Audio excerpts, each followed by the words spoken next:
ছেলেরা খুব সহজে কান্না করে না যদি না কষ্টটা পাহাড় সম হয়। ছেলেরা কখনো একজনকে নিয়ে চিন্তা করে না, তাদের মাথায় থাকে চার নারী, মা, বোন, স্ত্রী ও কন্যা। হাজার কষ্টের মাঝেও ছেলেরা দায়িত্ব নিতে জানে, কারণ এটাই তাদের বৈশিষ্ট্য। ছেলেদের মন খারাপ বলতে কিছুই নেই, তাদের থাকে অভাব, হয় টাকার নয়তো ভালোবাসার। বেশিরভাগ ছেলেরাই সংসারের সবার কথা ভাবে, সবাইকে ভালো রাখতে চেষ্টা করে। ছেলেদের কান্নায় কখনো ছলনা থাকে না, তাদের কান্নাই প্রকৃত বাস্তবতা। ছেলেরা কখনোই টাকা বা খাবারের জন্য নষ্ট হয় না, তারা নষ্ট হয় অযত্ন আর অবহেলায়। বাস্তবতার কঠিন রূপ একমাত্র মধ্যবিত্তের ছেলেরাই দেখতে পায়। ছেলেদের ভালোবাসায় কোনো অভিনয় থাকে না, যাকে ভালোবাসে মন থেকে তাকে পেতে চায়। প্রেমের জন্য ছেলেরাই সবচেয়ে বড় নিদর্শনগুলো রেখে গিয়েছে। পরিবারকে ভালো রাখতে ছেলেরাই সব কঠিন কাজকে বরণ করে নেয়। ছেলেরাই নিজেদের বাজি রেখে পরিবারকে বাঁচিয়ে রাখে। একটি মধ্যবিত্ত পরিবারের বড় ছেলে বাস্তবতা যতটা উপলব্ধি করে তা আর কেউ করতে পারে না। যে পরিবারে বাবা থাকে না, সে পরিবারের বড় ছেলেকে সব দায়িত্ব কাঁধে নিতে হয়। একজন ছেলে কেবল তার সব সুখ বিসর্জন দিয়ে পরিবারকে সুখে রাখতে পারে।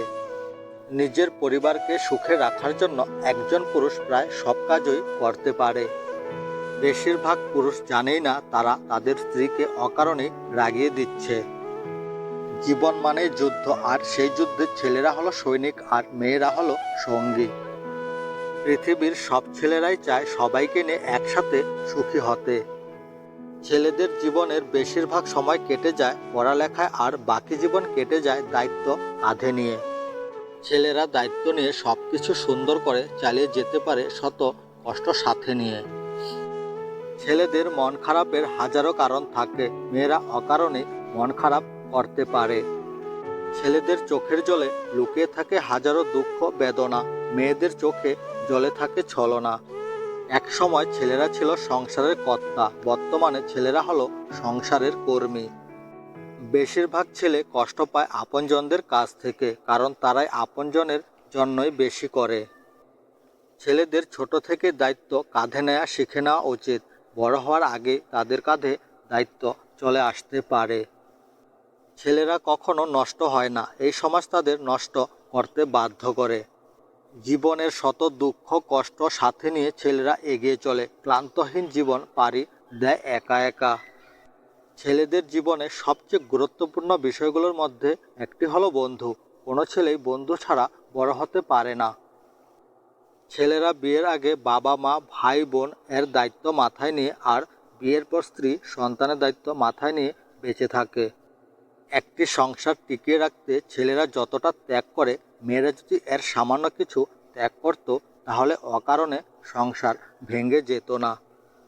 ছেলেরা সবাইকে নিয়ে বাঁচতে চায়, কিন্তু ভাগ্যের কাছে তারা হেরে যায়, সবাই একসময় তাকে ত্যাগ করে। ছেলেরা জন্ম থেকে দায়িত্বের বোঝা মাথায় নিয়ে বড় হতে থাকে এবং সারা জীবন তা বয়ে বেড়ায়। ছেলেদের খুব সহজে মন খারাপ হয় না, যদি মন খারাপ হয় তাহলে বুঝতে হবে বড় কোনো আঘাত পেয়েছে। কেন এত মায়ায় জড়িয়ে নিলে আমাকে, যতটা আমি তোমাকে গ্রহণ করি ততটাই ভালোবাসো আমাকে। ছেলেদের জীবনে কোনো দুঃখ থাকতে নেই, কারণ সবার কথা চিন্তা করতে করতেই তাদের জীবন শেষ হয়ে যায়। আমাকে কখনো ভুলে যাওয়ার কথা বলো না, হয়তো কাছে আসার মুহূর্তগুলো আমাকে ভুলে থাকতে দেবে না। ছেলেরা কখনো মায়াকান্না করতে জানে না, তাদের প্রতিটি অশ্রু জলেই প্রকৃত বাস্তবতা। প্রাণ উচ্ছল কিশোর ছেলেটাও একসময় দায়িত্বর বোঝা মাথায় নিয়ে চুপচাপ হয়ে যায়, তার সুন্দর হাসিটা একসময় মিলিয়ে যায়। আজকে যে ছেলেটা সফল ব্যক্তি হয়ে সবার মন জয় করে নিয়েছে, আপনি আমি হয়তো জানি না এই ছেলেটা কত স্বপ্ন মাটি চাপা দিয়ে এসেছে। হয়তো চাকরির অভাবে কত ছেলে তার ভালোবাসার মানুষকে হারিয়েছে, যার চলে যায় সেই বুঝে তার বিচ্ছেদের কি যন্ত্রণা। সদ্য কৌশল পেরিয়ে যৌবনে পা রাখা ছেলেটাও প্রচণ্ড উচ্ছ্বাস নিয়ে জীবনের স্বপ্ন দেখতে শুরু করে, অথচ শেষ পর্যন্ত কত স্বপ্নকেই গলা টিপে হত্যা করতে হয়। বয়স 30 পেরিয়ে গেলে একজন ছেলের কপালে চিন্তার ভাঁজ দেখা যায়। চেহারায় বলিরেখার ছাপ পড়ে, আর অবশ্যই সেটা দুঃখের আঘাতে।